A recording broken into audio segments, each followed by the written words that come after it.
Cut. Chicken. Okay. Hey, I'm Heidi Herr. And I'm Corina Luckenbach, and this is South Park Hall. The first time that we came here and saw the space, it was hideous. The worst paint, drop ceiling, acoustic tiles. I don't know what we were thinking. It was hideous. Yeah, it was hideous for sure. This space, South Park Hall, has been here since 1926, and the words are inlaid into the side of the building, so it's been called that this whole time, and it was originally made to be a dance hall. It has a sprung floor, and there used to be a stairwell going downstairs to the restaurant. The property was in foreclosure and coming up for sale, and I thought, well, you know, it'd be nice to do something in South Park. That corner had been so ugly for so long that I thought it'd be a fun project. Mostly cleanup. There was just so many tons and tons of garbage and derelict cars and junk, but it was very rewarding to turn it around for sure.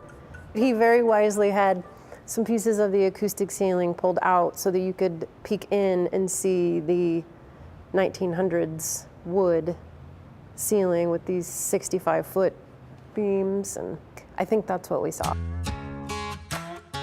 The biggest thing is that we took out the drop ceiling. So it was us on a scaffold. In the heat of summer. That's true, yeah. So hot, so sweaty. And you're pulling down all of the insulation that's been up there forever.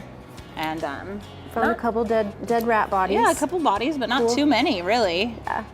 We expected way more. Yeah. It was more work than I've ever had to do on anything, and that I ever want to do on anything again. Yeah. And it was just fun to we were able to be creative, and we didn't have a huge budget, and so we had to be creative. But it turned out great. Behind this wall was a mural depicting a scene of some Mexican heritage, and it was in such disrepair that we sadly had to cover over it, but we did leave a piece of the mural built inside the wall. We're in the lounge. We're in the lounge. And we have a kitchen. We've just both done food service our whole lives. I've done, this is the last piece of food service that I haven't There's done. no food here.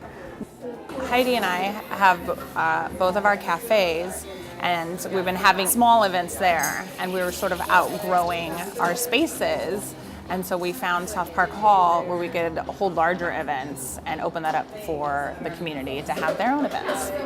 We've had tiny children practicing their dance moves to fancy art handlers from the Sam and the Henry here, like telling their story of how they got into the business, to like 24-year-olds having a birthday party. And people getting married, of course.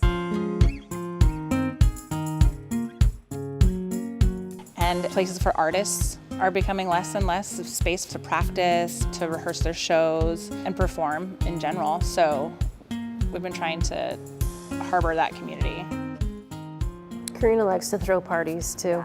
I like to throw parties. I think when a building becomes vacant for a while, it becomes kind of soulless. And if you get a new tenant that's building their dream in there, the right person, you know, small entrepreneur, it brings the soul back to the building. It gives it life. People should party here. I know, people should party here.